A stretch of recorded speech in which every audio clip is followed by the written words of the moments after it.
For a few weeks each summer, the ice of a shallow Himalayan lake melts and the bones of hundreds of people rise into view.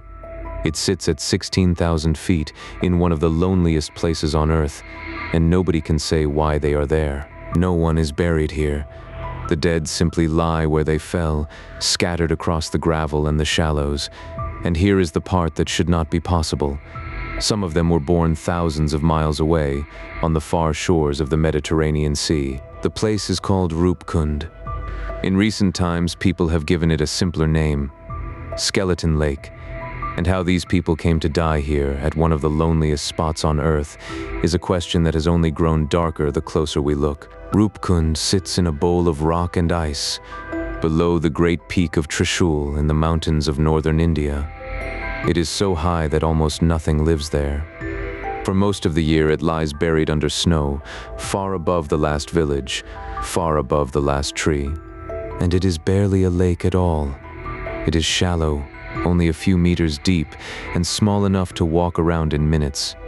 In a good year, the water is clear as glass, which is exactly why the bones are so easy to see. Reaching Roopkund is punishing even now. Trekkers climb for days from the last road, up through high meadows and thinning air, above the tree line, above the clouds. The final stretch to the lake is a hard, steep scramble over rock and snow.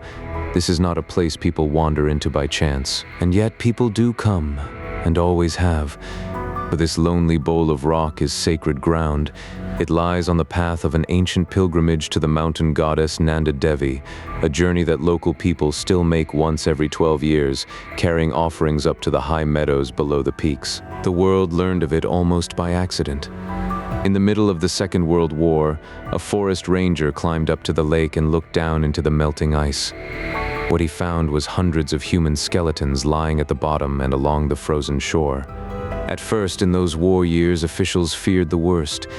They wondered if this was a hidden army, the bodies of enemy soldiers who had slipped through the mountains. But the bones told a different story.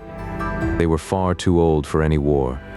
They had been lying here for centuries, and they had not come empty-handed. Scattered among the bones lay the things these people carried: wooden staves and shafts, iron spearheads rusted to almost nothing, leather slippers, rings, the belongings of travelers, not soldiers. Some of the remains were so well kept by the cold that, when a later expedition carried a few down from the ice, scraps of skin and hair still clung to the bone. The mountain had held them, frozen, almost tenderly, for a very long time. No one knows exactly how many died here. More than 300 have been counted, and by some estimates the true number is closer to 500 or even more. An entire crowd of people ended in a single place, on a mountainside where no crowd should ever have been. For years, the great question was simple. What could kill so many people all at once in a place this remote? There were no towns to raid, no armies to fight, only the mountain, the cold, and the sky.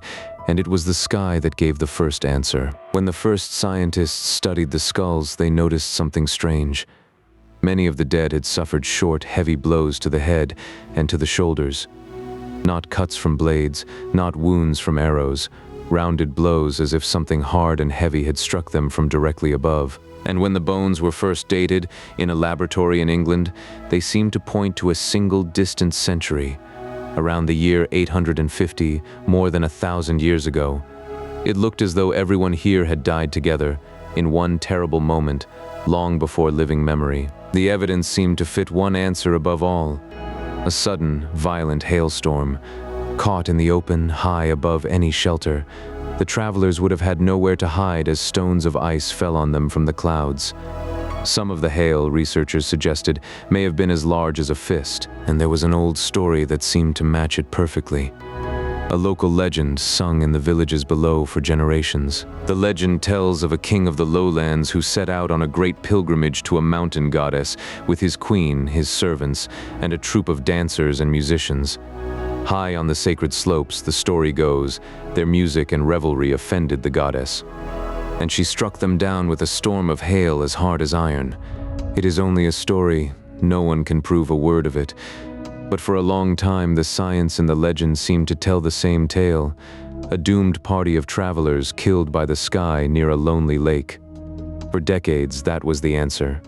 Skeleton Lake was solved, and then, many years later, scientists went back to the bones. Not with rulers and dating alone this time, but with something the first researchers never had. They read the DNA of the dead. It was a huge effort, an international team of scientists from India, Europe, and the United States working together. They took genetic samples from 38 of the dead and set out to answer, at last, who these people really were. It was a landmark in itself. No one had ever recovered ancient DNA from the dead of India before. These frozen bones, so well preserved by the cold, gave up the first genetic record of its kind. And the very first thing it revealed was that everything believed about this place was wrong. They expected the DNA to confirm what everyone believed. One people from these very mountains who died together on a single terrible day. Instead, the results made no sense at all. The bones did not belong to one people. They belonged to three. Three separate groups, genetically distinct, with no close family ties between them. And they had not all died together at all. The dating revealed something stranger still. The deaths were separated by roughly 1,000 years, two great events or more on the same tiny patch of ground, a full millennium apart. Whatever happened at Roopkund, it had happened again, and that single fact broke the old answer apart. One hailstorm, however violent, cannot strike the same lake twice, 1,000 years apart, and kill two separate peoples. The neat story of the doomed pilgrims was gone. The mystery was not solved. It had only just begun. The scientists themselves were stunned. They had come expecting to close an old case. Instead, they had opened something far larger. Roopkund, it seemed, was not a place of local tragedy at all. For reasons no one understood, it had drawn people from across the world. Begin with the oldest of the dead. The largest group, some 23 people, carried the DNA of the Indian subcontinent. They died around the year 800, just as the first dating had suggested. But even they, it turned out, may not have died all at once. Their bones, when dated closely, spread across more than one moment in time. Not a single storm, but perhaps several smaller tragedies scattered across the years. People kept coming to this lake, and people kept dying here. If a mystery this old and this strange is the kind of thing that keeps you wondering, take a moment to like this video. It genuinely helps these quiet stories find the people who love them. Now, back to the lake, and the strangest part of all. It was the second group that stopped the scientists cold. 14 people, more than a third of all those tested. They had died much more recently, around the year 1800, and their DNA belonged nowhere near these mountains. Their closest living relatives, the DNA showed, are the people of the Eastern Mediterranean, the people of Greece, the people of the island of Crete. Somehow, 14 people from the shores of the Mediterranean had died together at a frozen lake in the Himalayas, and no history book records a word of it. And unlike the older dead, these 14 seemed to have died together, in a single event. Whatever happened around the year 1800, it took all of them at once, on the same stretch of frozen shore, far from anyone who would ever know their names. Think about what that means. In an age of sailing ships and mountain trails, a group of Mediterranean travelers crossed half the world, overseas, across deserts, and up into the highest mountains on Earth, to a lake that even local pilgrims can barely reach.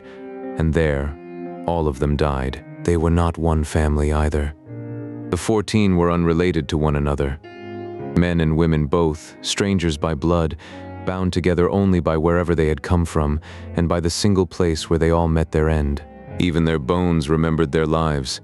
The chemistry locked inside them showed a diet of land-grown food, wheat, barley, and rice.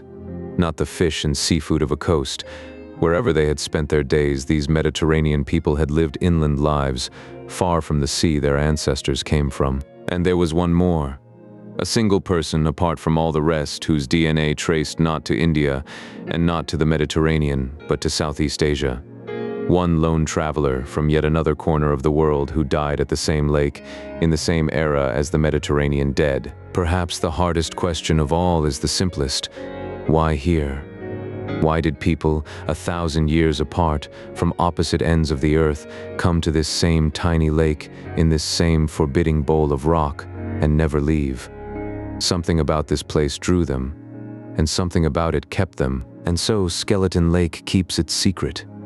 We know the where and the roughly when. We can read the very homelands of the dead in their bones. But the one thing we cannot find anywhere is the why.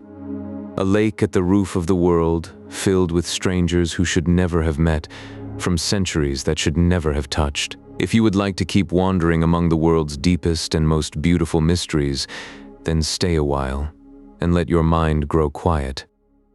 Sleep well.